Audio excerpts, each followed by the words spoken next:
This is the Gomaluku podcast. Yeah. Good to see you again. It's been a while.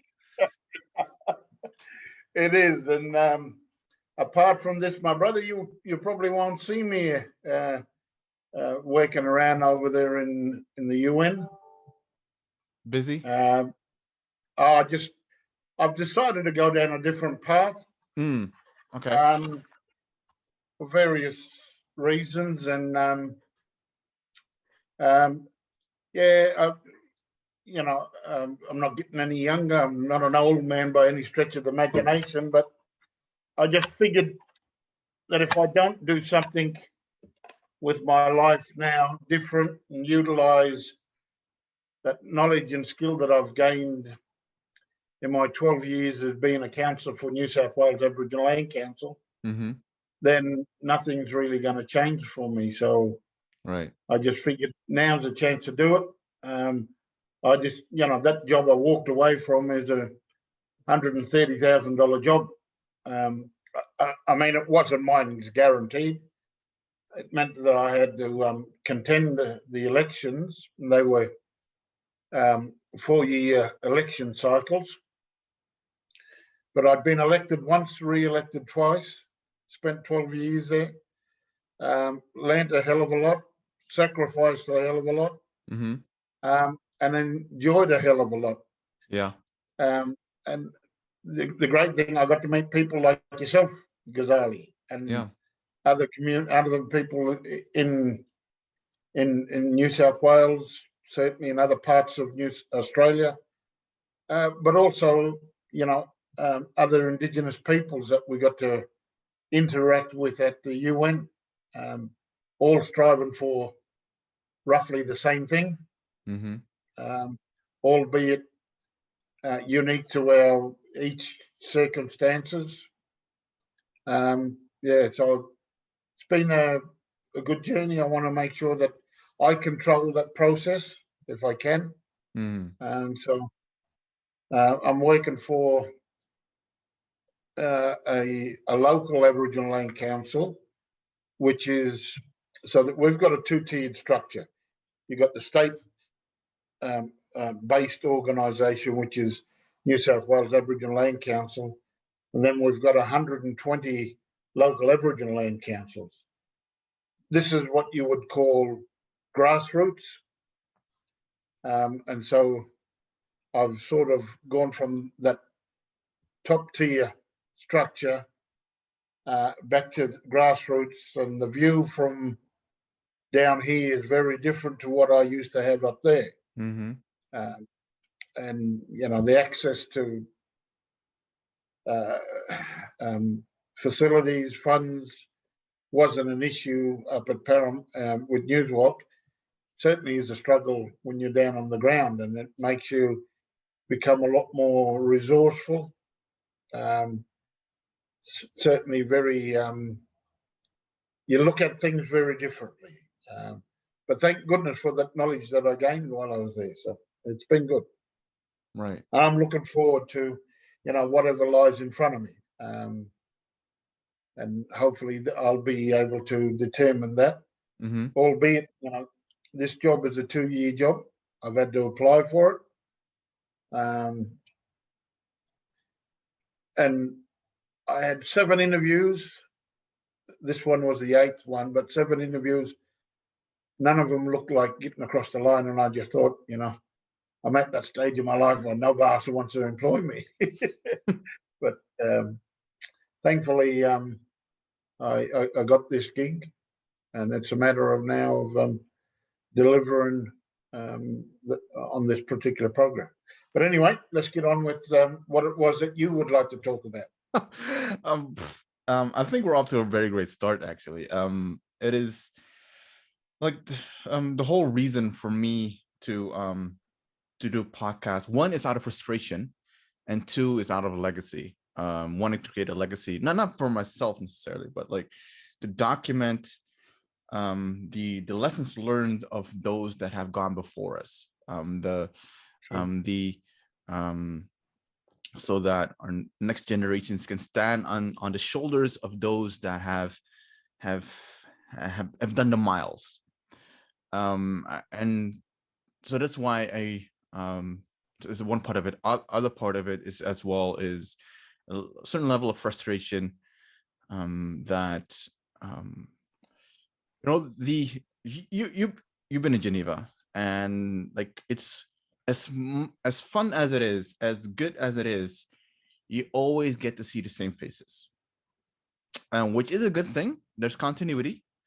However, there's these faces are getting old, and in terms of young people, I'd love to see not young people, but new people, more people from the grassroots. I'd like for them to know what's going on, and feel more confident when they're at the grassroots, at the community level. So that's why I started the podcast, as well as also like during COVID, just catching up with people that I look up to, like to work with, and having a conversation of whatever you want to talk about, and whatever is on your mind, lessons learned, I don't know if you like peanut butter and jelly sandwiches, for example. So it can go. Want to coin a phrase? I love peanut butter and jelly sandwich. I used to watch that on Sesame Street. The Amazing Mumford used to say it. So, and I never knew what peanut butter and jelly sandwich. So we never have jelly. We have jam. Yeah. Which is the same thing, really. Actually, the reason why you're doing this is the exact reason why I decided to get out and step away from what I was doing for the last 12 years, is because of that very fact, that I believed it was time for me to move on and allow someone else to step in to the role. Because I, halfway through my last term, I made it clear to my region, the region that elected me, that I wasn't going to contend the next election. I told them, before I told my fellow councillors, that I was doing that. And that was so that there is continuity, that people are stepping into this while the organisation is still functioning and really going well, so that they're stepping into it with a fire in their belly. That, because sometimes I see that sometimes you just got to know when your time is ready to step away. Leadership is about stepping forward, but I've also learned over my 35 years of being involved in politics, and mostly local community politics. As much as it's about stepping forward, you're going to know when to step back. Which is hard. You've got to know when to let everybody. It's actually an easier thing than, and you've got to encourage people all the time to step into it.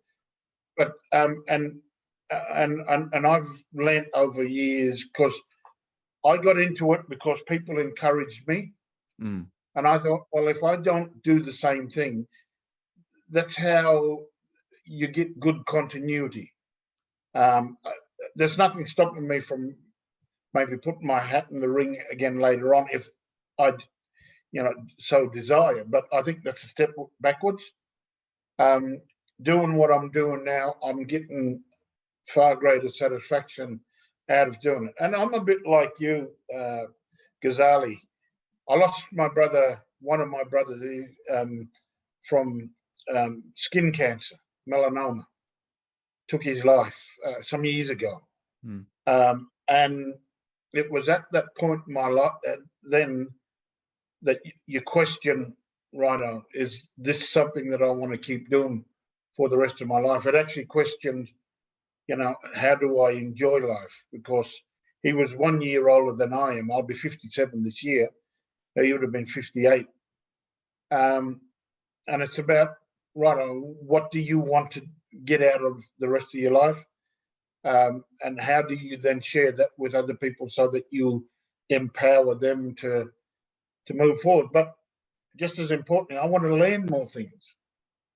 I want to learn new things that I've never had the opportunity or refresh the things that I learned when I was 21 years old. And I noticed that when you took a picture of one of your colleagues who recently passed, it actually questions you, make you look at, right, where am I at in this big world? And, you know, is this the stuff that I want to keep doing? And so I get what you said. I saw it straight away. And I think, well, it's a good time to reflect on it, but also, right, what is the path that we take forward, moving forward? And with you and I, you've got a great deal of collective knowledge in that process that you've been to in the UN. One of the things that we had to do as a part of that organisation, which is New South Wales Aboriginal Land Council, was constantly convince people that attending and being at the UN has its value. And it's one of those things that even though you might explain it to them and you tell them what the value is, it's not until you're actually there that people then get it. They then say, now I understand why you've come here, because it's not until you experience it, it's not until you're there and you're seeing how powerful being at the UN, and you're not making huge strides, you're chipping away at the wall. You're knocking it down brick by brick, so to speak. But you said, you know, we stand on the shoulders of giants. It's those fellas that came before us that knocked a fair portion of that wall down years ago, and we continue that, and there'll be others that'll come behind us. And so it's about exposing it for others to do that. And I was fortunate enough to see a number of people from that organisation, from our land rights network, get exposed to the UN, and they came back a different person. It actually inspired them to strive even further for human rights, basic human rights for our mob, the stuff that we've been constantly denied over, and it's put a bigger fire in their belly to want to go out and learn things. So it's been wonderful being able to see that happen. And one of them was a fellow councillor. He said, I don't know what the real benefit. And when he came back, he said, now I understand. And I said, well, you've got to be here to experience it. Right. I'm sure you've seen that many times yourself. Yeah, definitely. And it's you see people coming in with there's a lot of skepticism.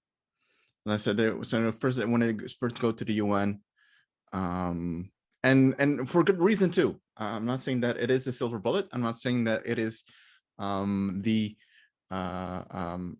is going to solve all your problems. That it has some kind of a magic pill. It's not what I'm saying. But there is a level of empowerment in there. But you gotta want to see it. You have to want to see it. You gotta want to see it. So when people come in with a lot of skepticism, they quickly change, but it also depends on the environment. And the people, the environment that you move into, the people that you talk to as well. You do have, I do see people coming in and they experience. So they had a romantic image of the UN, and once that bubble is burst, like they won't come back. And whereas the most important thing of the work that we do, and that you and I have experienced at the UN is continuity. You already talked about it. You know, it is keeping coming back and doing the work. But aside from the work, and maybe why I love it so much is that you see Indigenous peoples from all over the world, wanting to make an impact, and they get, you see that they're all hungry hungry to make a change, Yep. and which makes people do a lot of things, wanting to do a lot of things, including going to the UN, and also, yeah, you already said it. You know, it's chipping away. Like you won't make any monumental changes with 1 3-minute speech. It is about like making subtle but significant steps forward, and so a little bit of awareness, self-awareness is I think is very important in there. If you if you go to the UN, and yeah, that's why I like talking and working with people like yourself. You see, like, you like to work with people that have a similar work ethic like yourself. I'm not saying that it is the only way to go, but you can work a lot faster, and you can make like stronger changes, and like you have a rich history of work with the New South Wales Aboriginal Land Council,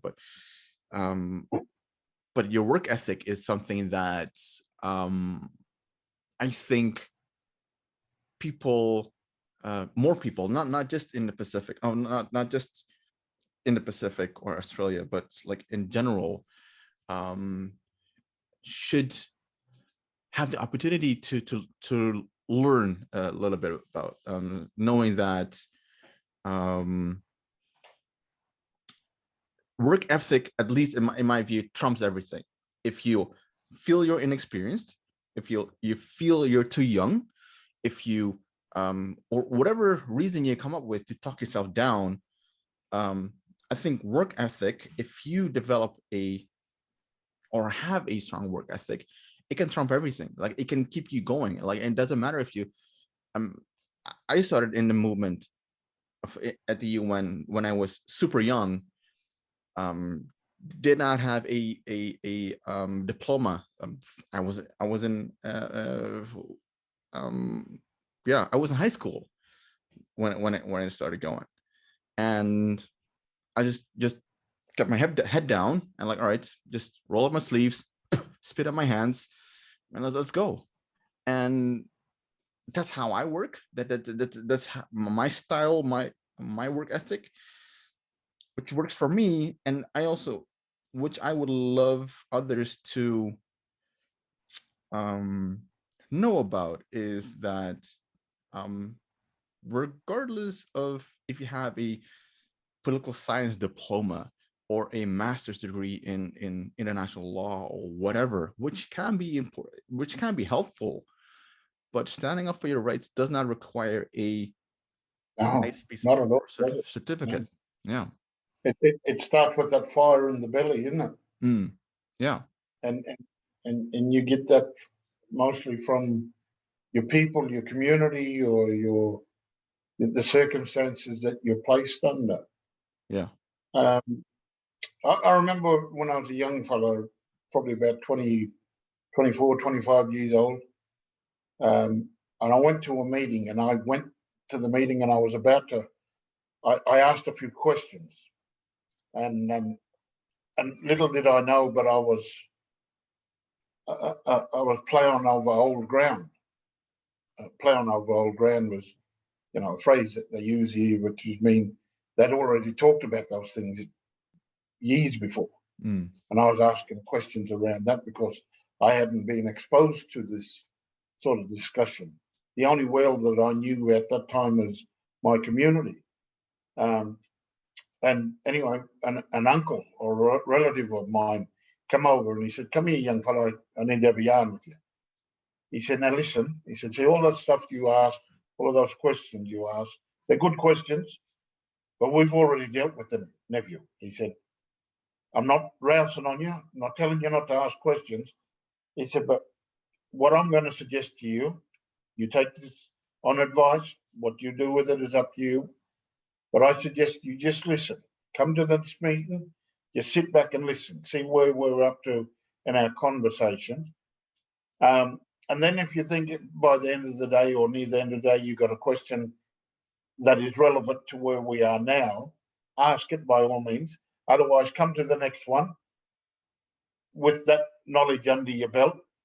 And then if you need to, just sit down and listen again. And if you feel confident and comfortable that you've got something that you can offer to the position that we're currently in, then by all means. I'm not trying to put your fire out. I'm just wanting you to understand that sometimes the best thing you can do is just listen. And you know what? To this very day, that is probably one of the best pieces of advice that I could say I've ever received. And I actually looked back and I said, well, on that bit of advice, and I said, thanks, son. Me saying to myself, thank you for saying that. He's no longer around now, that uncle. But the advice lives on, and I still carry that. And actually, I use that when I'm talking to some fellas, when I see them not quite up to speed with things. I said, just sit there and learn. We want you to be involved. We're encouraging you to stay involved, but sit and listen. And when you feel comfortable, then step in and ask a question. And I said, don't be afraid, because the only silly question is the one that you don't ask. And so, by all means, we want you to do that. So, thank goodness for, and some of the greatest people that I've ever had the pleasure of meeting, and that gave me the best advice and guided me in certain directions, were people, my elders, from my community and other communities, that by their own admission didn't complete school. In fact, some of them didn't even go from progress from primary school. They just left school. So they learned everything that they learned in the School of Hard Knocks. The government system for them way back then was very different. And the systems that we have today, they've helped lay that foundation so that we can enjoy better conditions that we have today. And that's the same legacy we've got to leave for our kids, is ensure that, my great-grandchildren, and I've got a great grandchild, two of them now. I'll have another two later this year, so I'll have four. So the legacy will never stop expecting us to leave a better future for our children than the ones that we inherited. That's what our parents did, our grandparents. They ensured that we had a better life and try to steer us on the path. So the least we can do is to try and do that. And if we can do that and leave this world knowing that we've done that, then I think we've done a great thing. But yeah, so life, it just changes, and you've got to react to it and change accordingly if that's what it needs to be. I'm no longer the person I was, fitness wise, a lot bigger nowadays. I could do a hell of a lot of walking. But yeah, it's just a matter of being able to pass on that knowledge to the next generation, and hopefully catch him with that fire in the belly. Interestingly, Ghazali, a part of your questions was there, and it's the same thing that I use. I remember, we're talking about 25, 24 years old. I first got into politics when I was 21. And I got in there by default more than anything. The people in my community decided not to contest it. They wanted me to run for it. And they would nominate and put me in. I put my hand up, not because I thought I was best qualified, but because no one else wanted it, and I didn't want my community to miss out. And I just simply said, look, I'm happy to hand it over to anyone else that wants to do it, but for the time being, so that we don't miss out, I want to make sure I step into this place so we don't miss any opportunities. And we had an advisor, and he was not an Aboriginal man. He was a white fella. He came to our community. It was a Friday afternoon. I was sitting around having a few drinks with some cousins and a lot of mates. And I knew this guy was coming on the Friday. I was thinking, geez, I hope this fella doesn't come now while we're having a few beers. And sure enough, I could see this head walking up the laneway. I'm thinking, oh, this is not the man. And he walks up. And then I've seen some of my mates at the back, they're pointing in my direction. I said, this man's going to upset my bloody Friday afternoon, my drink with everyone. Tony walks up and he puts out his hand. He says, g'day, Craig. He introduces himself. I said, mate, look, I know who you are. I know why you're here. If you don't mind, it's Friday afternoon. I'm having a drink with my family, my relatives, my mates. You know, come back on Monday. We'll have a yarn on Monday. He said, oh, look, he said, first of all, I'm sorry for interrupting. And he said, I hope you're not wild with me. I am a little bit wild, I said. It is this time of the afternoon. I was expecting you earlier anyway, but let's just leave it till Monday. And he stopped and he started to think. And I thought, you know what? I think I know what this fellow's going to ask me. And he said to me, he said, Craig, do you have a family? I said, I knew you was going to ask me that. He said, well, do you? I said, yes, I do. And then he started to think again. I said, but I know what he's going to ask me now. And he said, well, do you want to give him a better future? I said, I knew you was going to ask me that question. He said, well, do you? I said, absolutely, of course, that's what we all want. He said, well, righto then. He said, listen, I'll leave that with you. I'll leave you guys alone. Enjoy your drink. In fact, enjoy your weekend. I'll see you on Monday. Mm. And anyway, he walked down the lane, and all of a sudden, because he said one thing, he said, family, what's the most important thing to all of us? Family, isn't it? Whether you've got children of your own or grandchildren or relatives or, siblings and your friends. He just touched on that. He said, and it lit a fire in my belly that just still burns today. And anyway, I couldn't sleep over the weekend. I'm one of those fellows who thinks about what are some of the possibilities that we could do.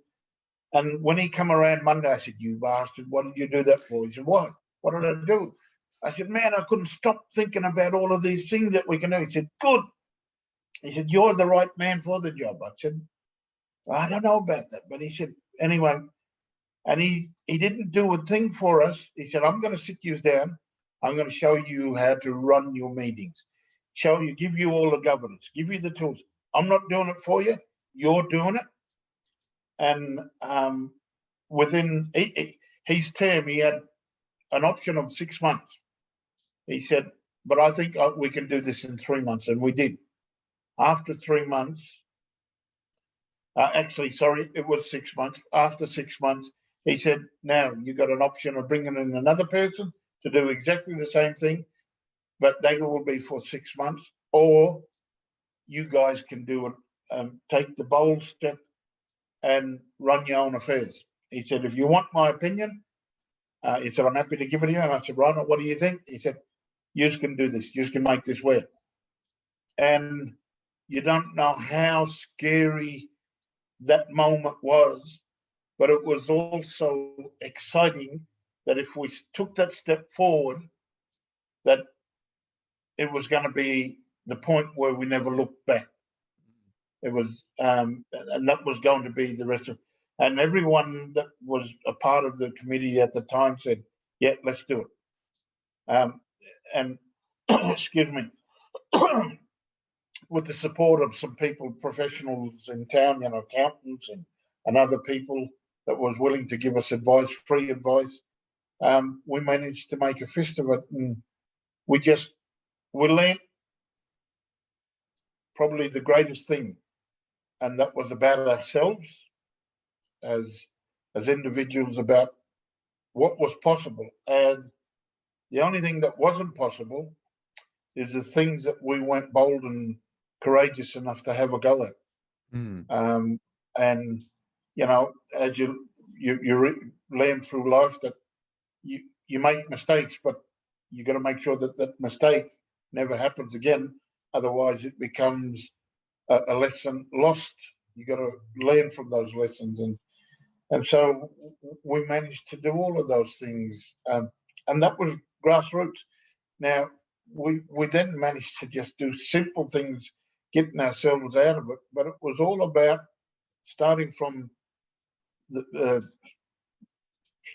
ground up, and then we managed to get ourselves up higher.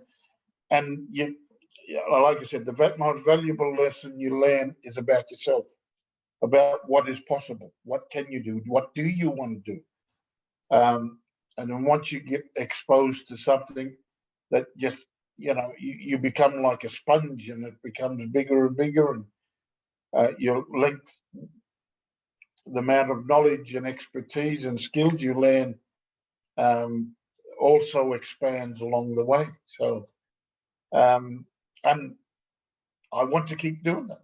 I want to keep learning things so I can show my grandkids, my great grandkids, and show them because I'm doing it, not because I'm telling them this is what you should do.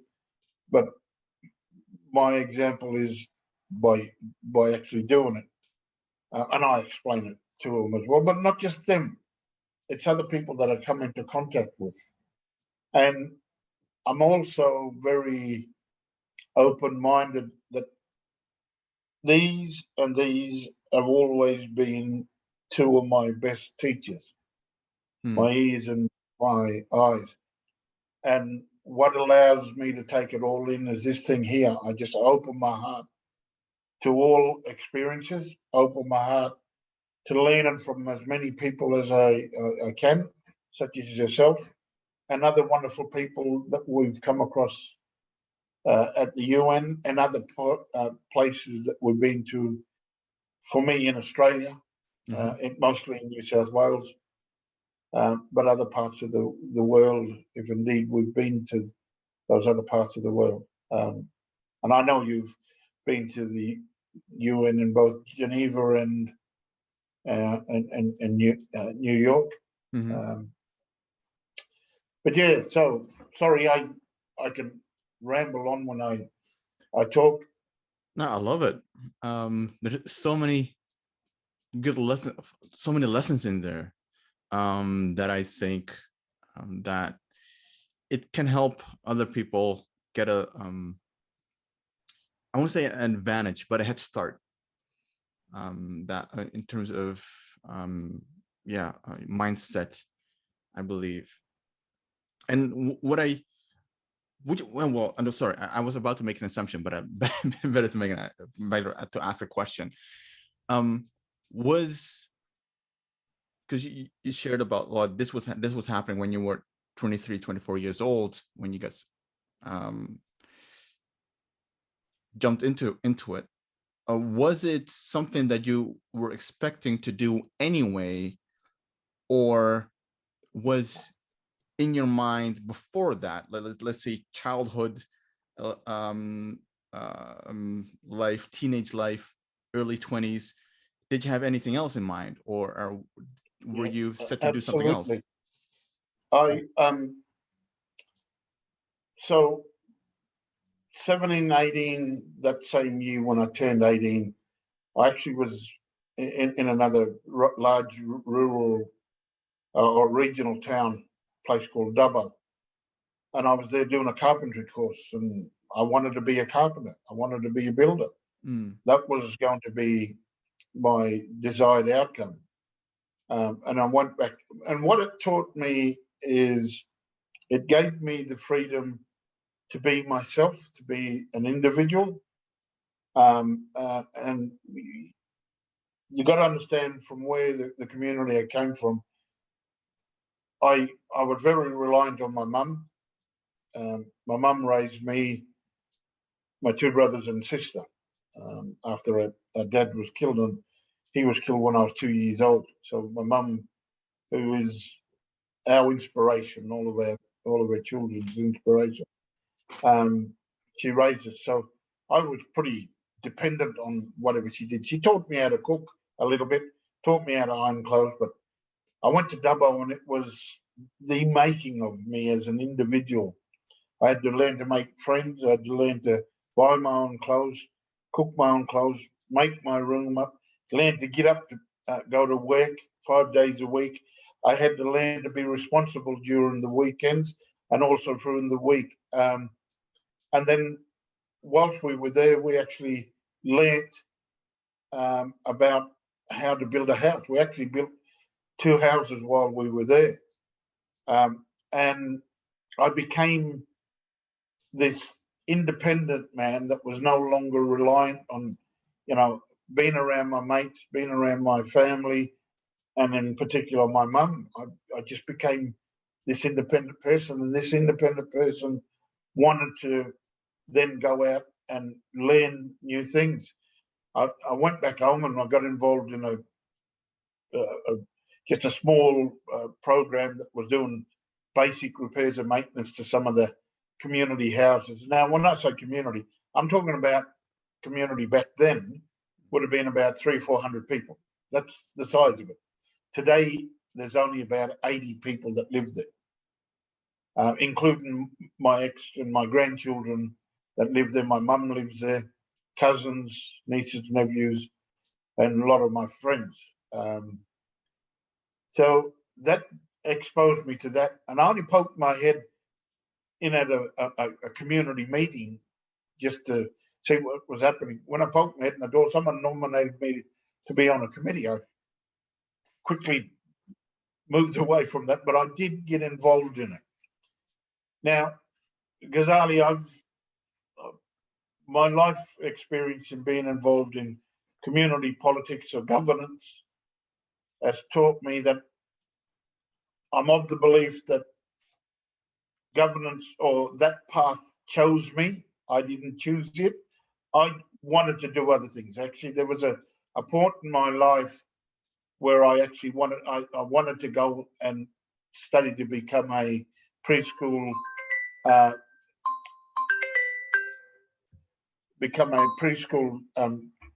teacher. But when that was about to happen, I had 2 aunties. Both of them were sick at the time, both with cancer. They actually said to me, "Come here, young fellow, we need to talk to you." And so I went. Excuse me.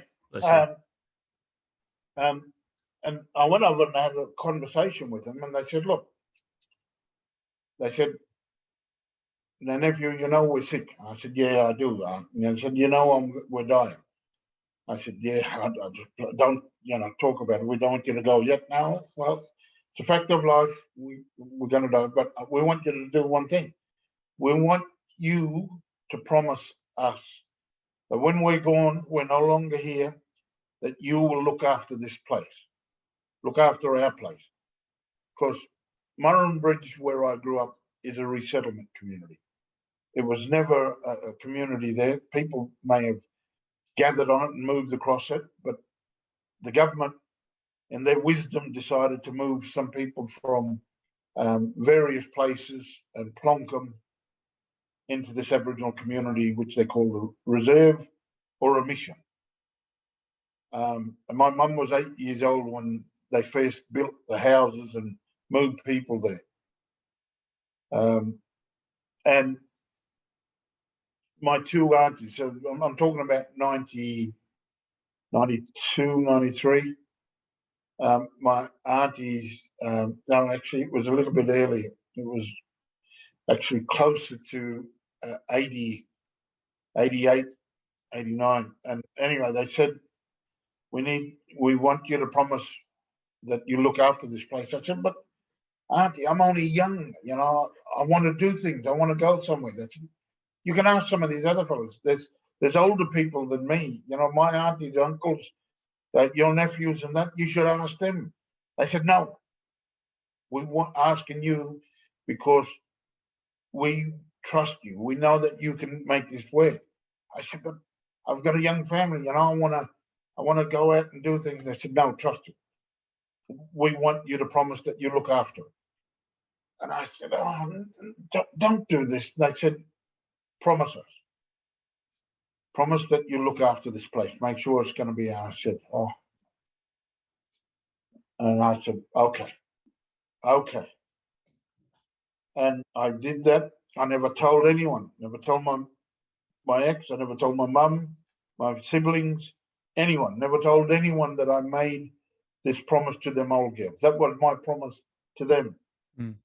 And it just felt like it was a weight around my neck that came with all of this expectation that I thought it would deliver me nowhere. It wouldn't take me anywhere.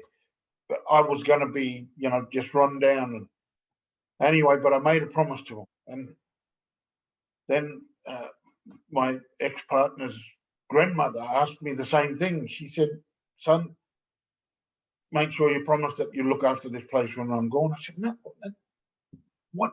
Why me? And she said, just promise. I said, okay, yes, I will. Righto, I will.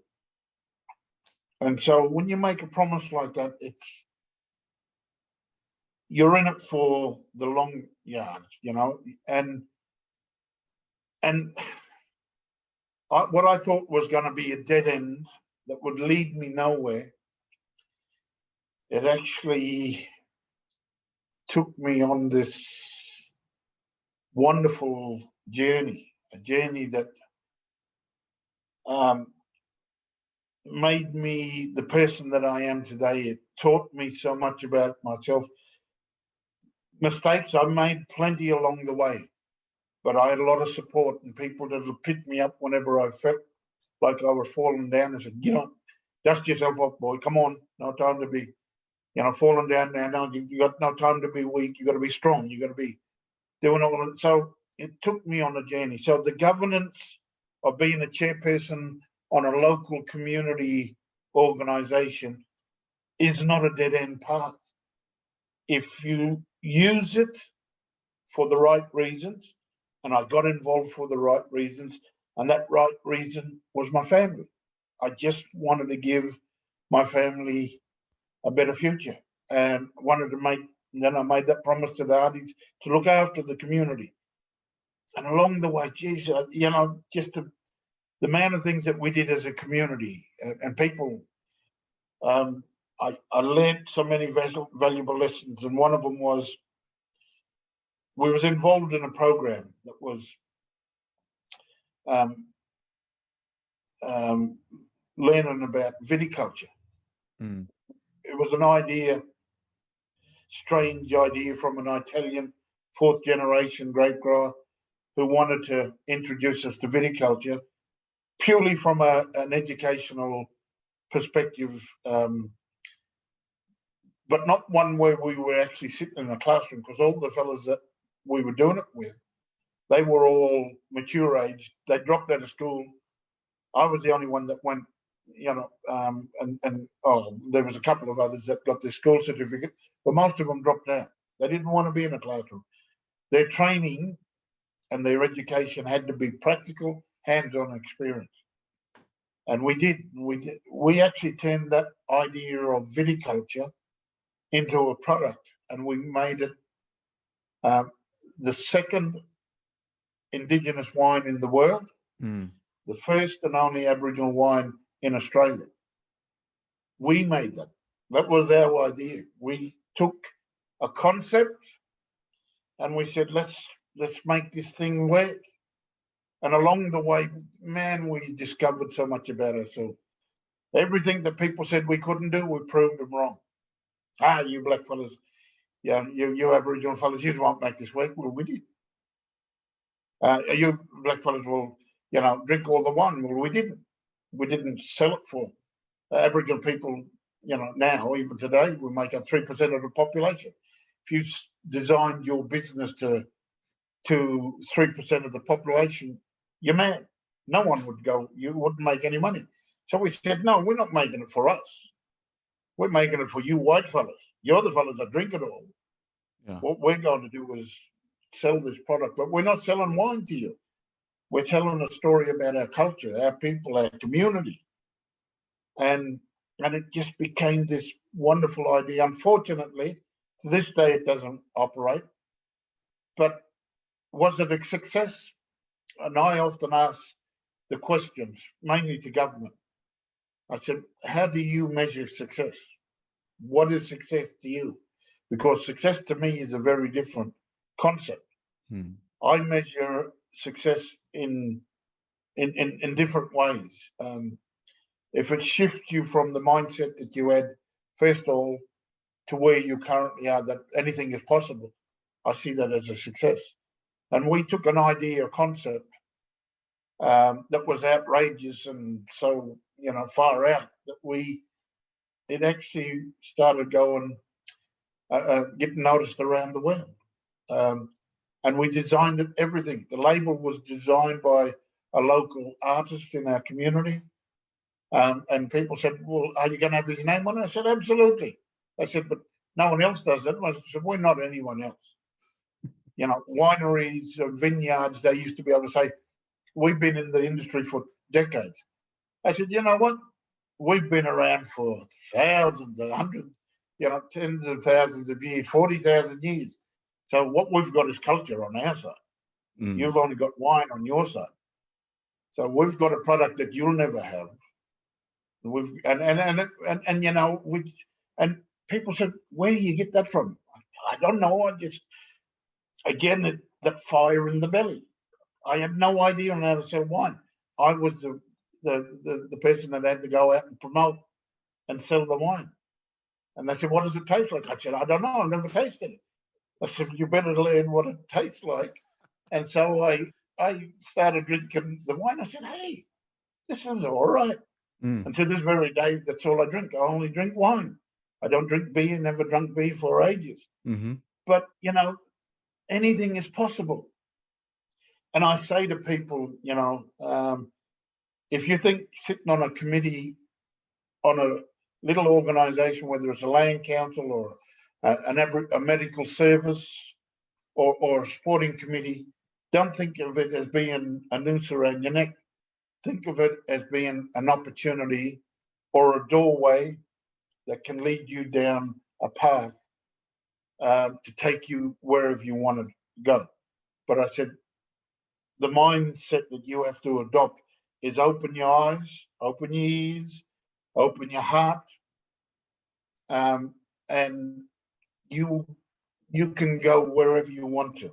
And and that's the thing, the catalyst that's got me. And I never in my wildest dreams, Ghazali, ever thought that as a little Aboriginal boy that grew up on the banks of the Lachlan River in my community would have ever got to stand in the United Nations in New York. If you'd have told me when I was 20 that's what was going to happen, I said, get away.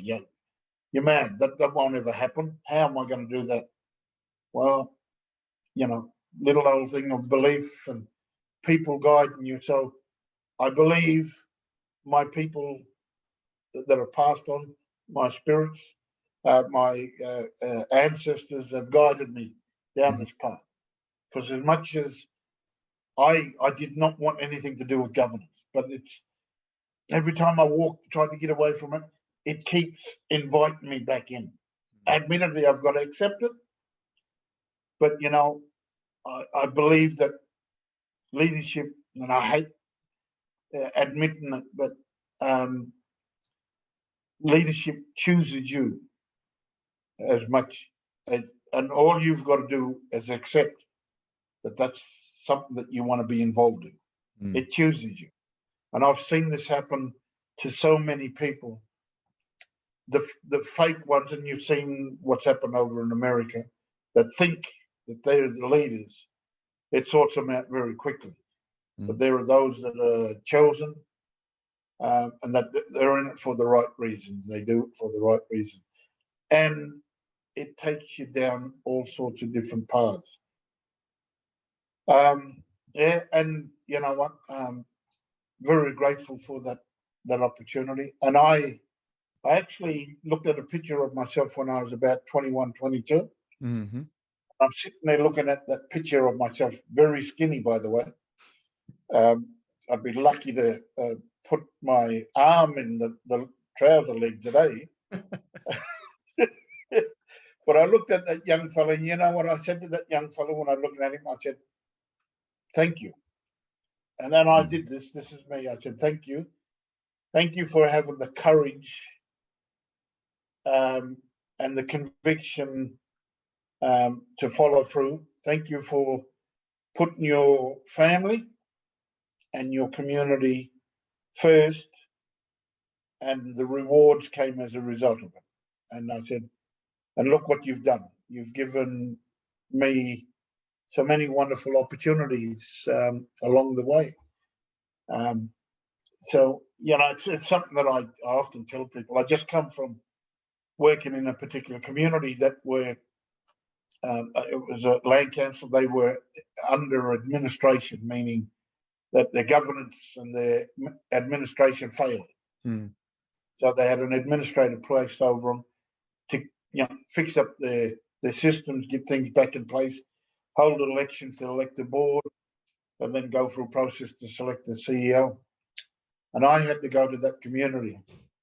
And the things that I employed, well, let me use a different word, the tactics and the strategies I utilized to engage with the community are the very things I was told and I learned when I was a 21-year-old. So it comes back to repay you over and over. But the process is still the same. Mm-hmm. The how you go about delivering it, and they're now, you know, well back onto their feet, in the process of getting well and truly back on their feet. I mean, I sort of didn't bail out. I applied for this job because that one was only time limited. This one is a little bit more secure. Mm-hmm. But it was great going there. I learned a lot of things just out of it, and everything that I've used in my life, practical experiences that I use as analogies to be able to draw on from time to time. I don't know whether you find yourself in that situation or whether it's your teachers. See, I've never been someone who's I've never been a master of anything, but I'm a jack of all trades. You know, I've done carpentry, I've done wood cutting, which is firewood cutting. I've gone and done cotton chipping out in the fields, and 45-degree plus heat. I've done land marking. I've done quite literally, when I was a kid, I shoveled shit out of a sewage pit. None of the bigger fellas would do it. I said, I'll jump down, and I did. And I jumped down, and quite literally, can you imagine trying to do that, shovel shit? It's very difficult. And the last thing you're going to try and do is not let it spill back down on top of you. You're shoveling it. So I did it. And I did it because it was for the good of the community. And yes, there was a bit of financial incentive to do it, but I did all of those other stuff. I've learned to weld in my time. I've learned to taught myself how to play drums. And I still play drums today, love playing music. And I've also taught myself how to do photography. And I share my photography with all sorts of people. And the photography and stuff, I relate that back to my brother when he passed. And he didn't tell me as much, but two things he did before he passed. He demanded we take him outside in the cold, so he can just observe, to get out of this house that was, heater going constantly. He went outside, it was quite cool. And he just said, what do you want to do? He said, no, just leave me here. And he was looking directly west, sunset. we didn't realise it was, and I didn't realise, and I thought, but I could see that his eyes were fixed on the sunset, and thought nothing more of it. He went back inside. A couple of days later, he demanded that we take him outside again. And you got to remember that, not remember, but in the house, we had to keep the temperature pretty warm for him. So he didn't get a cold. If he got a cold, it would have just broke down his already defeated defences. But he went outside, and the minute he got outside, a nice fresh breeze hit him. And he just closed his eyes and, just almost allowed the breeze to immerse him, completely cover him. And I thought, well, and again, I just observed it. And he just said, right, I'm ready to go back inside. And it wasn't until after he passed away that I thought to myself, why? What is the significance of him going outside and looking at them? What was the reason? There must be a reason. And I kept asking, why would he go out? Why would a dying person go and look at a sunset? Why would a dying person want to feel a fresh breeze on your face? And it was there that, they're the two most basic, simple, everyday things that happen. And yet, most of us don't even give it the slightest thought, because we think that we're going to be around forever. It's when your life becomes very short, all of a sudden, everything that you do every day becomes precious. And it wasn't those expensive or, wow, mind-blowing things. It was life's simple pleasures, like a breeze, like sunset. So he didn't tell me. I just realized that his message was enjoy life while you can, appreciate everything that comes with it while you're still on this earth, because eventually the day will come when you're no longer here and you'll never get the chance to enjoy. So a part of everything that I'm doing, it's about doing that, enjoying it, but also making sure that along the way, through respect, through empathy, through sharing of my knowledge and experiences, that I can impart that wisdom, I guess, in my experience, so that others might be able to choose a path that they want to go down. But really, just enjoy the simple things in life, man. And Mother Nature is beautiful. Yeah. And I take time to do things that other people don't. When I share my photos, like a snake, I used to be fearful of snakes. I love them. I think they're beautiful. I'm very respectful of them, don't worry, because I know one end of them is very deadly, can kill us. So I give them, but I'll get out there and I'll capture the beauty of them, about the snakes that other people just are frightened of them. And I used to have terrible dreams about it. Anyway, that's me rambling a little bit. I don't know whether any of that was any useful, Ghazali. In more ways than one. Thank you so much for sharing. Yes, sharing that wisdom and the stories that are so profound, that makes me reflect on a lot of things. And you start to appreciate things when they become finite, when you see there's an end in sight. And unfortunately, only then, for most people, only then they start to realize it. And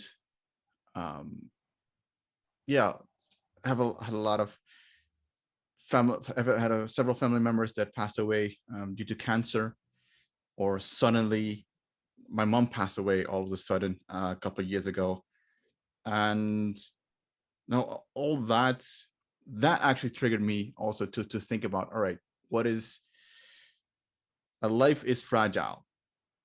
Yep. It's over before you even know it. Like, you could die tomorrow. Mm-hmm. You could the funny thing, if you think about it, is that, like, I don't know what the odds are, but somebody said once that the chance of being born in the first place is 1 to, like, a, I don't know, 400 trillion. That is already that, so it's yeah, that is not a given that you're alive. That it's almost like a I won't say, yeah, it's almost like a lottery, but with very slim odds. So if you put that in perspective, as well as that it can be over before you even know it, that, and we've seen that happen, haven't we? Yeah, we've seen that happen to family and to friends,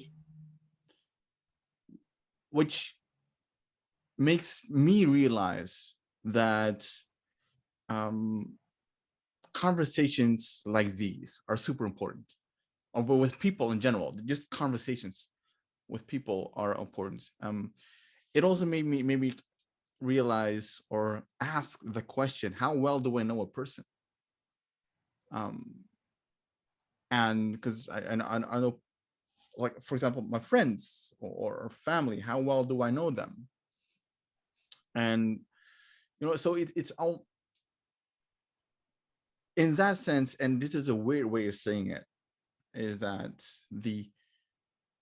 as it started with when my mom passed away, is that was also a blessing for me, that it made me realize, her passing made me realize the how important family is, mm-hmm. and how fragile life is. Yep. And what do you do with that information?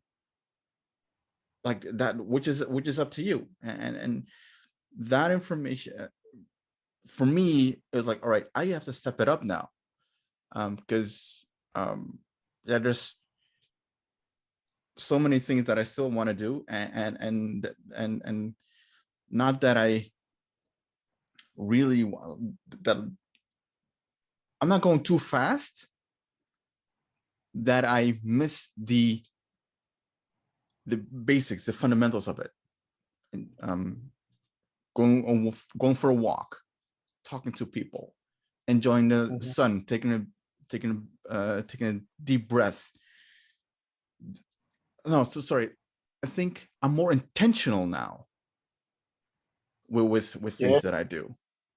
Instead of, I'm not doing things faster. I'm more intentional with time.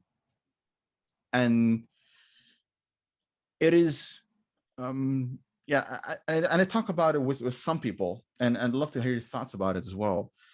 I talk about it to some people, and they say either they agree with me or they roll their eyes. And mostly they roll their eyes because, like, they get the feeling of, why so morbid? Because you're young, healthy, don't have COVID, whatever, so, like, you can just you play rugby and everything else, so no problem. However, like, it also made me realize that but people don't see what you see through your eyes and through your experiences, because not only just what I see, but also what I feel and what I experienced, it made me come to this understanding, this I won't kind of call conclusion, because that's so finite. It's so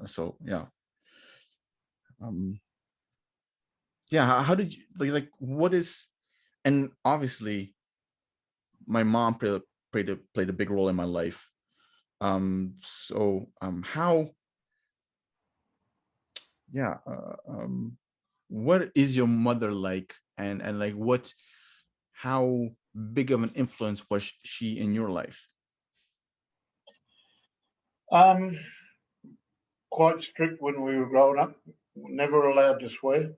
She wasn't religious.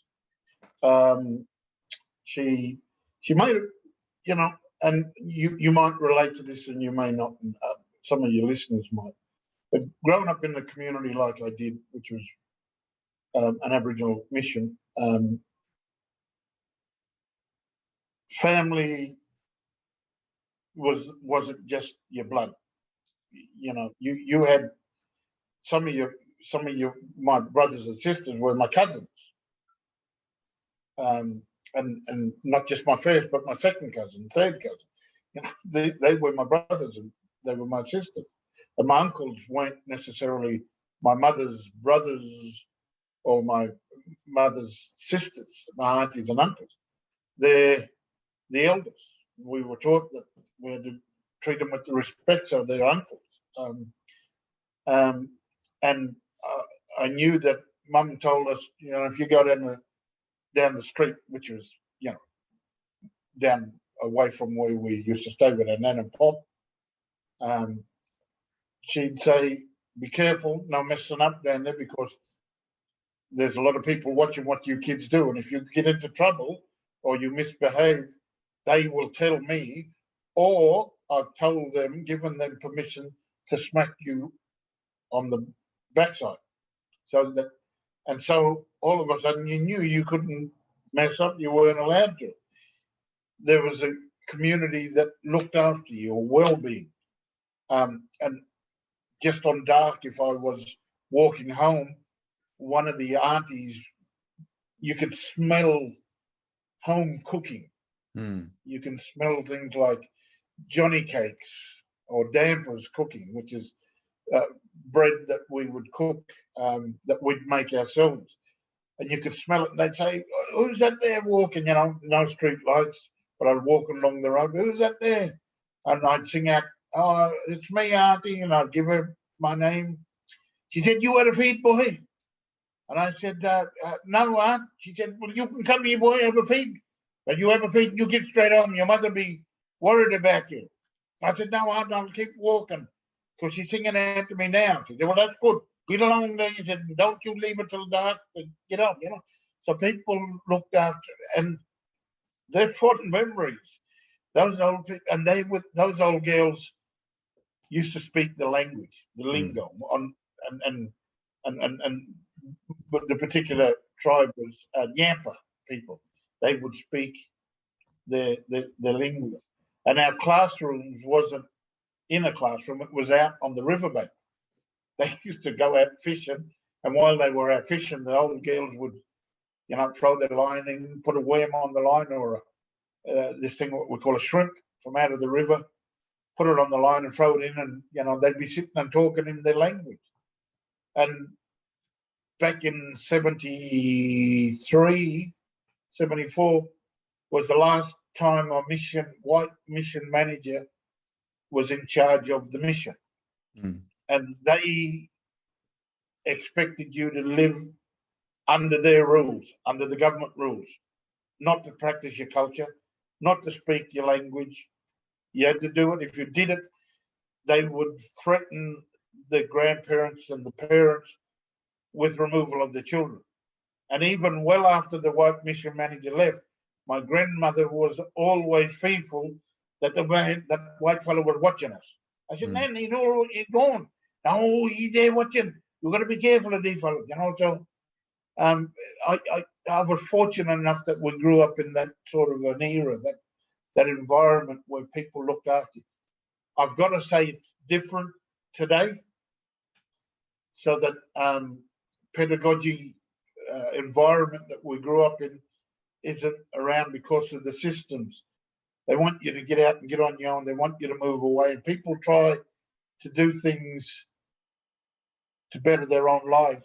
And usually, not always, but usually sometimes it actually works counterproductive for the families because they don't have that family network that they can rely on they're on their own and they're struggling big time. And that's sad. It's extremely sad to see that happening. But the systems that were around in the old days, that's changed. But what's also changed is our people, your mob, Indigenous peoples around the world have become smarter. They've become more knowledgeable about things like legislation. And legislation, as you know, is law. And it's those laws that impact on us. And those people then can break it down and understand it. But then throw it back at governments, whether it's in ours, we've got 3 tiers of government. You've got the federal government, which is the Australian government. Then we've got states or territories. And then under that, we've got what we call local governments. So, and they all have their own pieces of legislation, and you've got to understand how they operate. And some people don't want to understand that, but if you don't, then they create a narrative for you that they portray to the broader public, and the broader public would, we're not going to believe the Aboriginal people, we'll believe the government. They can't be telling the truth, but their narrative sometimes is a long way from the truth. And so to be able to understand legislation, understand the power of the spoken word, the white man's spoken word,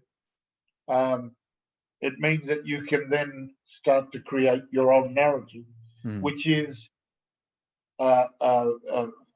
much closer to the truth. Like every Aboriginal is an alcoholic. Every Aboriginal is a lazy, no good, doesn't want to work. And so people believe that. They have concepts, and, that massacres and other horrible histories that took place in this country, they believe that they never happened. But they did, and people are now warming to them. They want to learn about it. But it's also about us understanding what are our rights in relation to interaction with law, because very well in your part of the world, Indigenous people in this country anyway, Aboriginal people and Torres Strait Islanders are highly disproportionate when it comes to interaction with the justice systems, whether it's juvenile justice or whether it's adult jail system for men and for women. And again, trying to bring about solution for them, although they still haven't, after 30 years of having the first royal commission into black deaths in custody, there still are Aboriginal people dying in custody today. How is that still allowed to happen? Well, after the fact, it's because if we don't make things happen as an Aboriginal people, then if we're not in the system to make it different, then nothing's going to change. And so we've got Aboriginal people that are now becoming politicians in their own right. I guess the argument could be that if you're a part of a particular political party, then you become a part of that machine. That machine may not necessarily want you to go with a particular line. They might want you to toe the party line, so to speak. And that's happened. We've seen that happen where people with good agendas previously go in there and they become muzzled. No longer that, like one guy was a musician sang for Aboriginal rights and things around climate change and protecting Mother Nature. When he got involved in a particular political party, he became Muslim. You never heard one mention about protecting the environment coming out of him. And he got sick of it, came out. People got very disillusioned about him. And now he's back doing what he did before, probably more comfortable. but yeah, so and you know, in learning that system about the UN, knowing things and something as simple but yet very important as that process, and it gets used a hell of a lot over there when people are making the interventions, but free, prior, and informed consent. Mm-hmm. Man, you don't know how valuable that has become when Aboriginal people in this country now are putting in any submissions to government reports. They're putting in when they're engaging with Aboriginal people that they must adopt free, prior, and informed consent of Aboriginal people. Right. So, you know, there's one valuable lesson that has come out of it. At least not of all using some of those the mechanisms under the UN drip. You know, the right to practice your culture, the rights to, you know, basic human rights, and all of those things that are down there, they become very useful. Yeah. In your everyday practice, you know, if you apply it into your organization, and then you then have to then apply it on a regular basis. So, you know, that question about the UN doesn't offer much. I think it has, and it will continue to do that well after we're 6 feet under, my brother, when we go and join our ancestors over the other side, you know. Yeah. But we can say that we've managed to pass them the torch or the baton to the next group, who can then take it forward and with a fire in their belly. And but let's hope that we're a long way from doing that yet. But yeah, and I think that that like you talked about, is that the UN is an opportunity, but to learn about your rights and to be more familiar with those mechanisms. But you should use the system, not become part of it. And I think that is what you keep your eye on the ball, on the goal, and see the UN as a mechanism or a vehicle to get to that goal. And I think that is something that a lot of people should keep in mind. And it's hard because, like, once it is also like a black hole. Like it can suck you in, and you'll never come out of it. And by that I mean is that, like, once you get into that mill, it just keep on grinding, and you go with it. And I think that we all should just keep in mind, be intentional with your use of it. And so, for example, like, and you mentioned free, prior, and informed consent, that is a super valuable thing that the UN helps establish, and that you can use on the ground, you know, and that you can to say it very black and white, you can slap around the government with, like, hey, before you do this, free, prior, informed consent. And we're not talking about free, prior, informed consideration. We're talking about consent. Is that we have the right, and it all it stems from sovereignty, because we used to be sovereign peoples, self-determining people. We still are. We still are. And so the only thing that we ask is to have our rights that we should have had all along. On a side note to that, or not a side note, but an important note to that is also, like, which is a little bit of my philosophy around it, is with right comes a responsibility. Absolutely. Like to hear your thoughts about it. For the way that I see it is that with a right comes the responsibility to claim it, and not just to ask for it, because like that's what a lot of people do. Like they ask for their rights. Like I'll be the last person to ask for self-determination.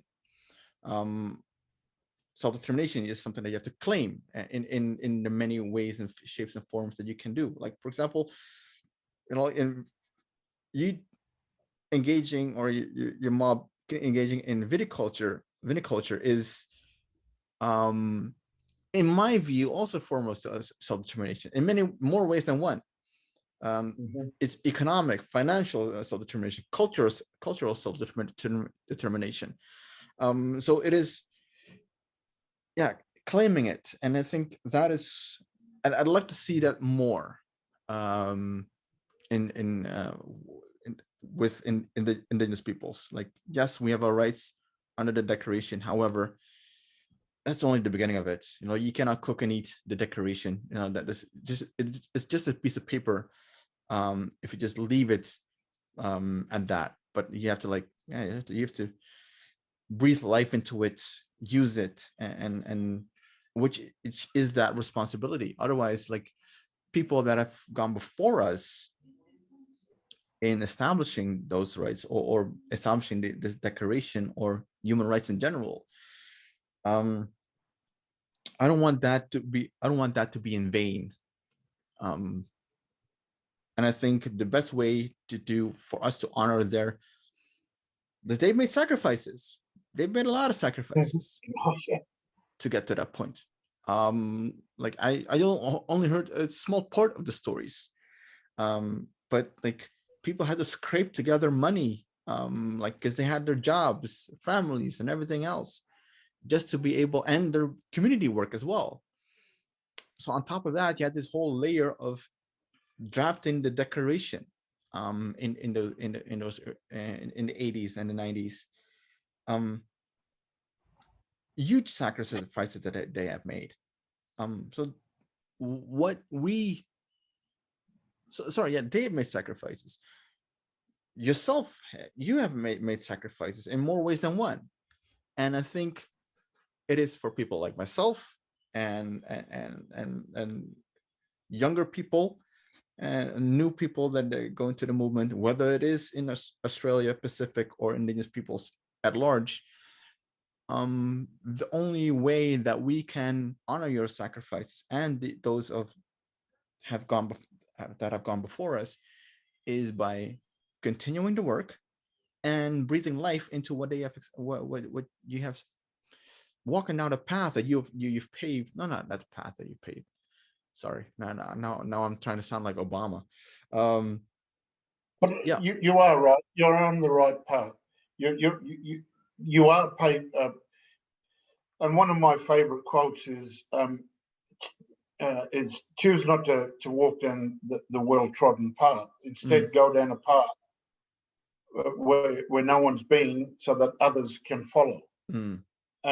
And so what we've done is, and what that means is, just because something is new and it's different and maybe unfamiliar to you, doesn't mean that you should not go down that particular area.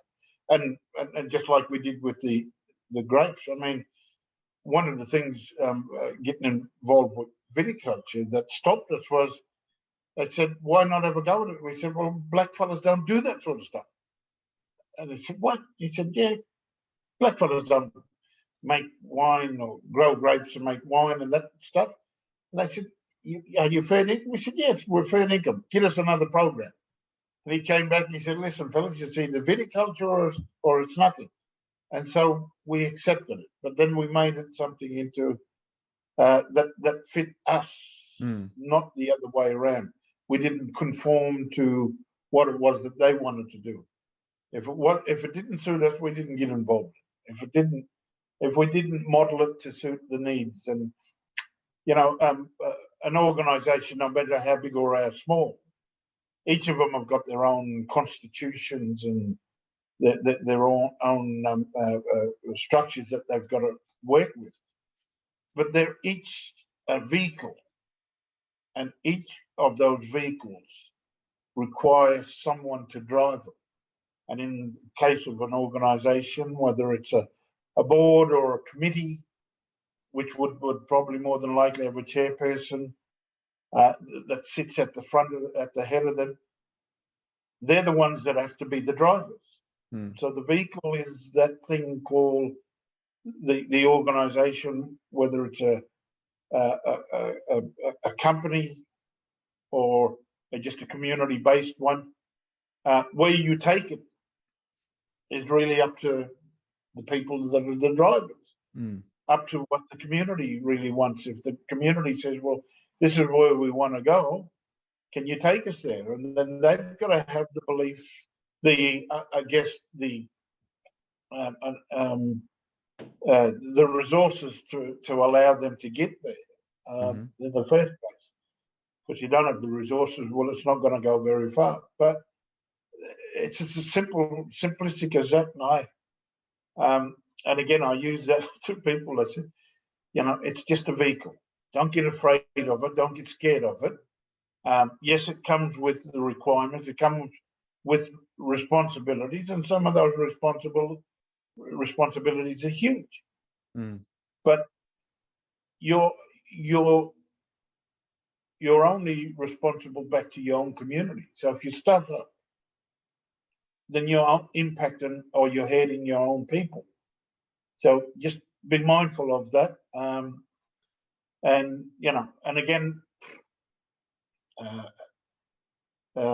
you along the way, people become very complacent in how they go about doing things. They take their eye off the ball and it falls over. But thankfully, just as you're likely to fall over, you can get back up again. Dust yourself off and have another crack, and it gives someone else an opportunity, a fresh start, so to speak. And I've seen non-Aboriginal people, white fellas, jump through less hoops than what we've had to jump through. And sometimes we place a lot of expectations on ourselves for good reasons, but we sometimes our own accountability to ourselves, to our communities, our people, becomes greater. It can chew up a lot of people, make them want to walk away from the system, and that happens. That's a form of natural attrition. As much as some of them are really good people, but so there is that accountability, and your responsibility is first and foremost, I guess, to yourself and your family, to your community, because that's why you do it in the first place. You're going to make mistakes, and people will expect that. But if you made a mistake because you was having a go, so be it.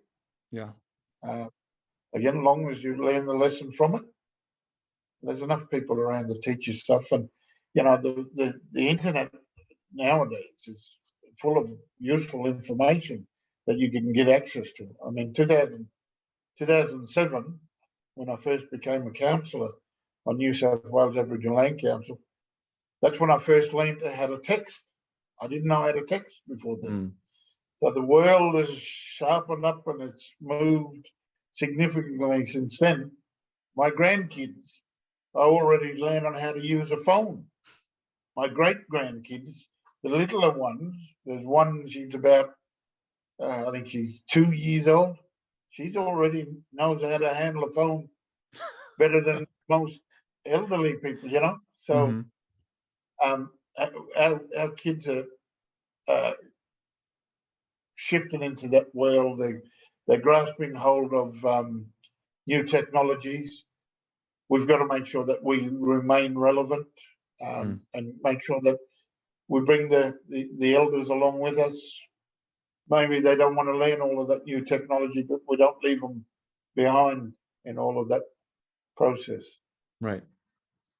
Yeah, it's while you were talking, one because I love quotes and I try to curate quotes, And one of my favorite ones, I think it's from an American psychologist, I believe, is that I always keep in mind when things are not going the way that you want it to go, or you have a bold idea, but you're too afraid to execute on it.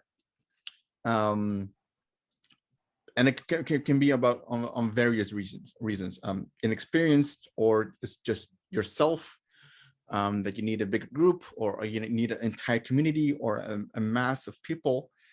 And whenever I start feeling that little bit the chip on my shoulder starts to appear, trying to doubt myself, I remind myself of this quote, is that never doubt that a small group of committed people can change the world. Yep. Because that's the only thing that it ever has. It always starts with a small group of committed people. Yep. And that is such a quote in a way that I keep using it, and I try to remind people of it through my own experiences of like, all right, this is we were the little mouse that had courage, and we had to fight this 800-pound gorilla, and this is what we did, and this is what we had to do. And yeah, so in a way that quote popped into my mind when you were talking, as that is important, is it's, some people say like quote, referencing a quote, lacks imagination on yourself. But yeah, I think it actually highlights what you've actually already done, and it may just articulate it or remind you of it. Yeah, I've got quite a number of quotes that and every time I look at it, and I look at it and I say, you know what, that's me. That's me in a nutshell. And one of my other favorite quotes is, and I say this to people quite often, is your current circumstances need not determine where you finish. It merely says where you start. Right. And when I went to that last community that I worked with, they said, we're stuffed. I said, let me give you I'll give you a quote. And I said to them, your current circumstances need not determine where you finish. It merely says where you start. And they said, I think I understand. I said, well, this is your starting point. It isn't the end.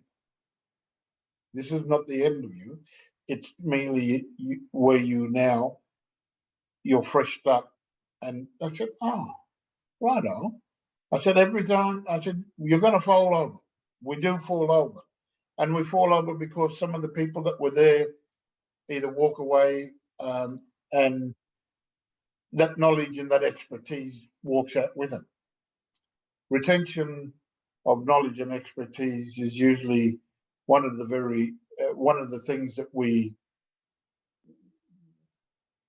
haven't been able to capture and retain all that well, because it lives within individuals and people walk out. How we do that, and I mean, now we start to put it on file, record them, do stuff like what you're doing now. This is a recording of this. We need to be doing that with our elders, people that have trodden the path before us, that are still there, that are still, their mind is as sharp as anything. We need to record them, and so that we know what led them down the path, the issues they had to face, the battles that they've had to overcome, the obstacles that people threw constantly, and so they might have had to go under an obstacle or around an obstacle, go over it, or they might have had to smash right through it. We need to know about all of those things, and so you can work out this is why we're at a point now. And I remember going to a funeral of going back about 5 or 6 years now, an elder, and they talked about this saying in land rights in Australia, New South Wales anyway. And the saying is always was, always will be. And I had no idea where that come from. I just thought it was, but it was an elder from out west that actually came up with that saying. And so people knew who that elder was. People knew relatives of that particular elder. So it wasn't just someone from overseas or elsewhere that said that. And it always was and always will be. It is a reference to Aboriginal land. Always was Aboriginal land, always will be Aboriginal land. And it's the very thing that people is a part of their being. From a cultural perspective, from that perspective of the sovereign peoples, that they've never given up their sovereignty, never ceded it, and they still they're a very passionate and vocal people about, their sovereignty rights here in Australia. You would have heard of the Uluru Statement.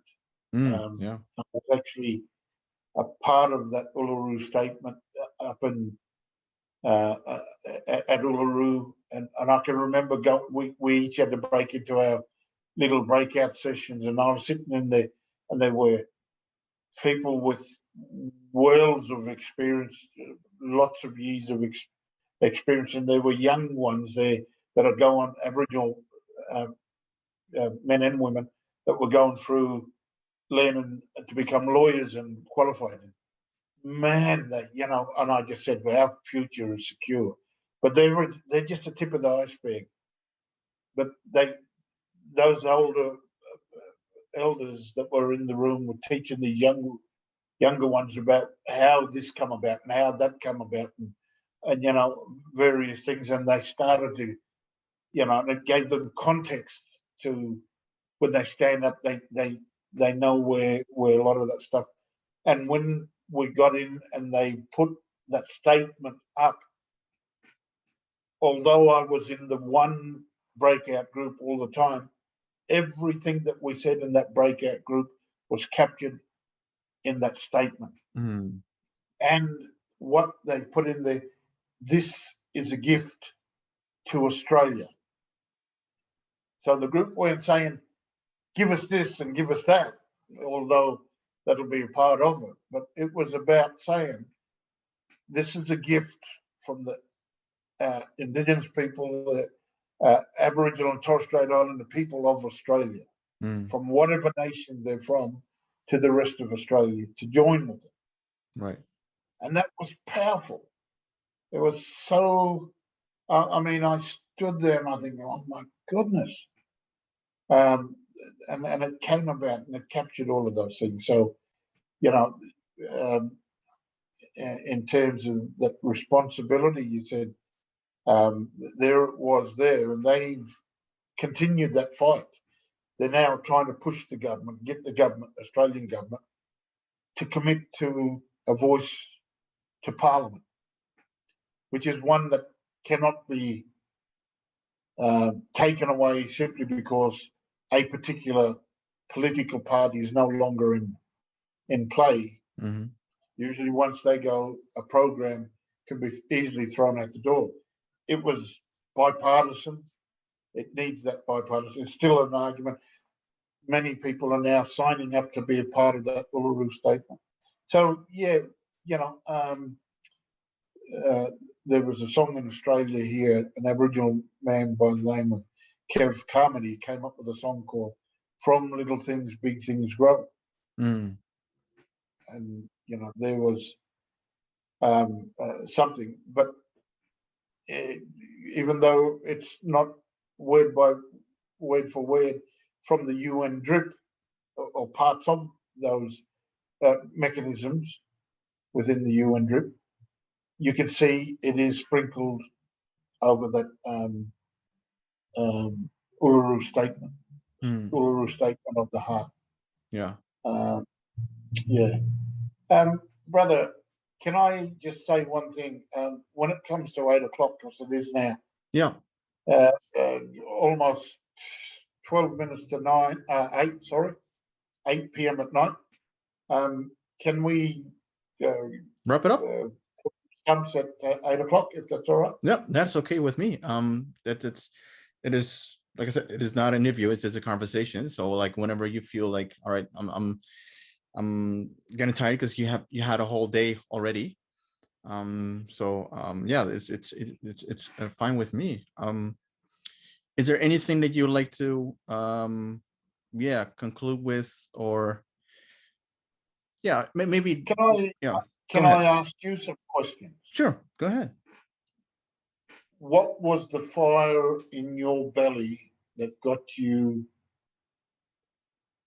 to head down the path that to lead you to where you are now?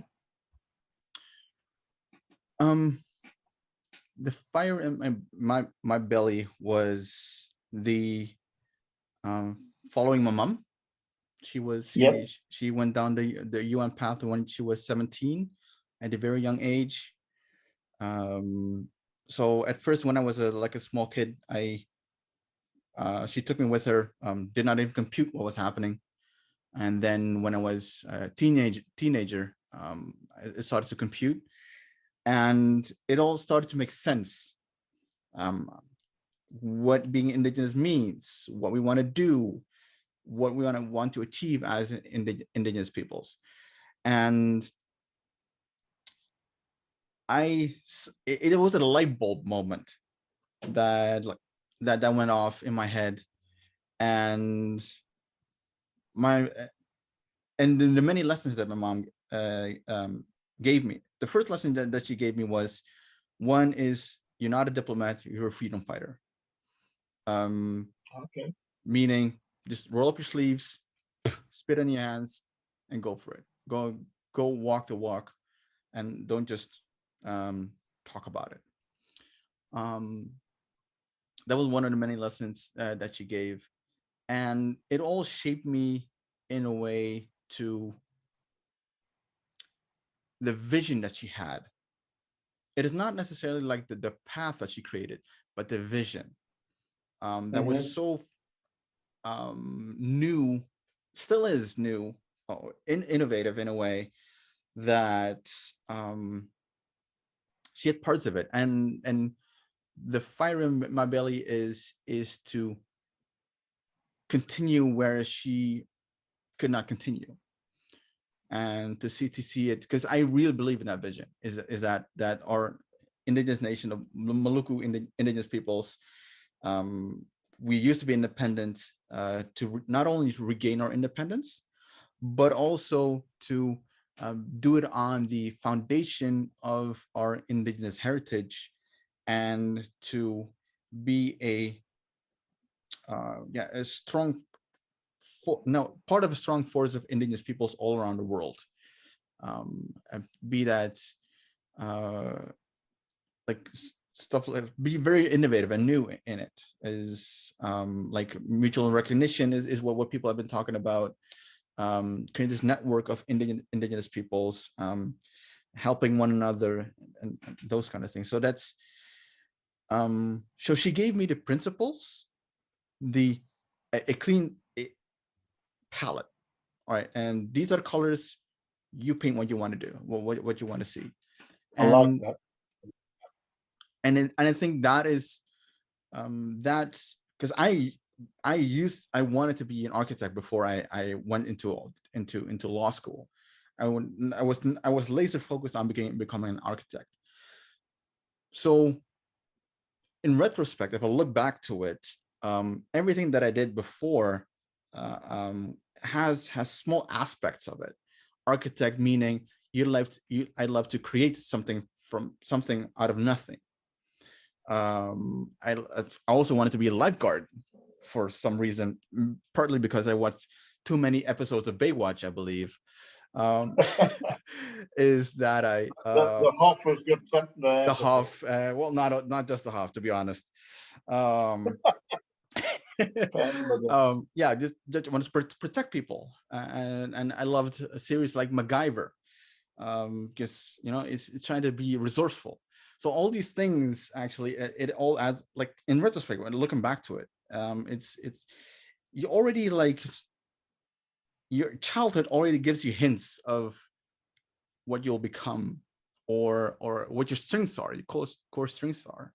And once you realize that, it's like that's a part of you that's and that you can find something that you'll absolutely love to do, and you can bring in your resourcefulness and trying to and loving to make something out of nothing into what you love to do.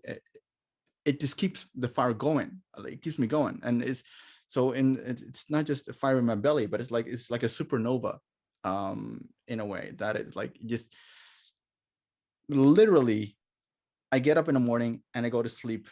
Every second in between, I think about opportunities and ideas to help in Indigenous peoples. So that is the fire in my belly. That, listening to you talk reminds me of me a fair bit. Although my mum wasn't an activist, or she wasn't someone who fought for rights. She actually fought to give me and my brother and sister, brothers and sister, a decent life, and did it with respect and stuff. The question I want to ask you now: do you believe that the path that you have now been down for a while was chosen for you? I mean, not by your mother. I can clearly see it now. I haven't observed you at the UN, and now knowing how you've gone down that path. Do you believe that path that you've been fighting for your people for, it was chosen for you? It's destiny sort of path.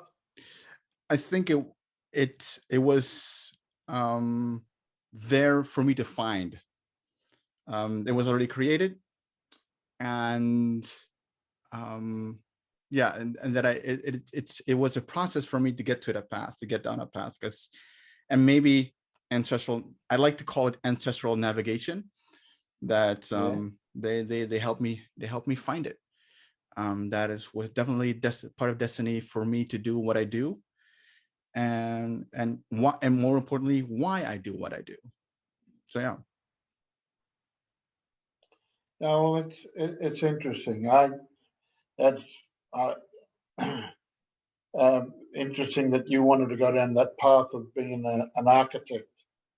The similarities, I guess, when we were doing that carpentry course, a part of it was about being able to do drawings, learn how to do all of our drawings, from our gables, or to our bed's mouth, to putting in the wall frames, doing all. We had to learn how to do that stuff and be marked against it. But it's funny that you get to that point, but there's a path already chosen. We just have to accept that is something that a path which we want to go down. Yeah. And like I said, I've been enriched so much, so by the people that I've come into contact with. I mean, I've always been a very humble person. My trophies don't sit on a mantelpiece. I don't particularly want them. Any trophies that I have, they sit here, home, because they're small achievements, and again, the successes that we've had and I shared with others, they sit here, and I'll take them with me, and life's journeys also sit here. I've been fortunate enough to capture some of those with the photography that I've been taken from time to time. some from Geneva, some from New York, and the last visit was in 2019. We actually went out and visited a reservation out at Montana, and we looked at the Salish Kootenai College that they have out there, and how they designed that college purely because in 83 or thereabouts, when they first started it, or leading up to 83, there was a fear that the language wasn't spoken. No one was starting to practice. No one was practicing. The younger ones, that is, weren't practicing their culture. Things like tanning leathers and going out and collecting their berries. Man, I tasted huckleberry jam, and I thought huckleberry was only linked to that cartoon dog, Huckleberry Hound. Oh, Huckleberry Hound. Yeah. Oh, I thought Huckleberry Finn. Hound. Do you remember that? Huckleberry Finn was another thing. But there we were, and we were blown away with snow-capped mountains. My goodness, where I come from, this place will get a bit of snow in Orange, but where I live out west, 2 hours out west, it's just flat as a tack. And we get extremes, but nothing to the temperatures that you get there. So it's amazing that once I became comfortable in going down the path of accepting that invitation from my two aunties and then my ex-partner's grandmother to look after the community, going down that path, it became a journey rather than a destination, and one that I certainly I enjoy with a lot of fond memories. But the journey isn't over. I want to keep learning if that's possible, and and along the way, I want young people to inspire me as much as I might be able to impart some of my knowledge and wisdom. I want the young ones to also inspire me, at least not all my grandchildren, and they do.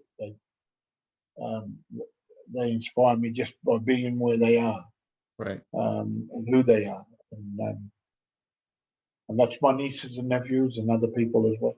My colleagues that I work with here, I'm truly inspired by them. And then they're difficult because each person we come into contact, we don't know what paths and issues they faced in their life, do we? We just come into contact, and so if you treat them with empathy and respect and a bit of graciousness,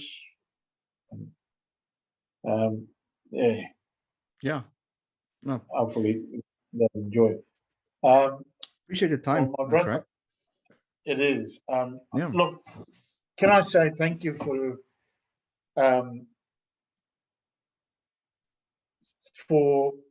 the person that you always was at the UN. Very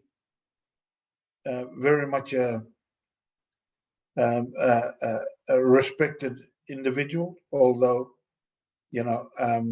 and the same with me. I put a few people's noses out of joint because we might have challenged them, not argumentative, but their perception of what should or shouldn't happen. But you was always a friend, very respectful, certainly showed a lot of empathy towards your fellow Indigenous peoples within the Pacific, but other parts of the region. You were always gracious enough to be involved with the youth delegations when you used to be involved, and always willing to offer your support to a lot of other delegates that used to come to that may not have had the knowledge or resources to do things, and you helped be that individual person that they can support and lean on, gain support and lean on. And your knowledge, intimate knowledge of that biggest bureaucratic system in the world, which is the UN, help guide them through all of that and get over difficulties of being there. But you was meant to do what you're doing, brother. I've seen it. You're good at what you do, despite others may have an opinion otherwise. I think you are, and other people. There's a lot of other people that would agree with that that sentiment. That you are good at what you do. You are a diplomat, and that mightn't be something that you want to be called, but your passion certainly shows, and your mother would be very proud of you. Appreciate it. Thank you so much. And I'm proud to have known you, to have had the privilege of calling you a friend. So thank you. I've enjoyed this. This is good reflection, but also, the journey hasn't finished yet. We've got plenty of things to do in our moving forward. So 100%. Thank you, brother. Yeah, thank you. And thank you for being you, the work that you have done and continue to do. And by all means, door remains open. If you want to jump on a podcast or a chat or whatever, I love listening to you.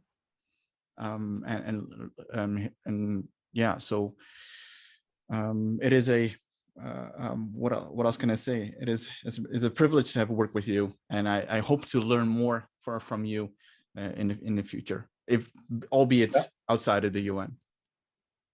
And there you go. It doesn't have to be at the UN, but you can still carry on that legacy that we've gained from there, because I think the conversation just keeps that fire going. So I'm happy to accept any invitation that you might want to be a part of it, to link in. And if what I've got can be of use, I'm more than happy to be able to sit in it. But, I still want to learn. So I would like to listen to other people and, again, allow them to inspire me and keep that fire burning in my belly.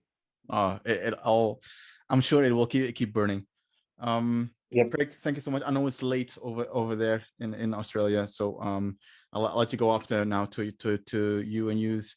So thank you so much for the time, and have a always hard to end these conversations. So let's say just see you later. Maybe that's the best way to do it. What I'll say to you is a greeting, or what would you say? A farewell in my grandmother's language, which is Yamagara Bija. And Yamagara is a greeting, hello or goodbye, and the Bija means friend. So Yamagara Bija, greetings, friend.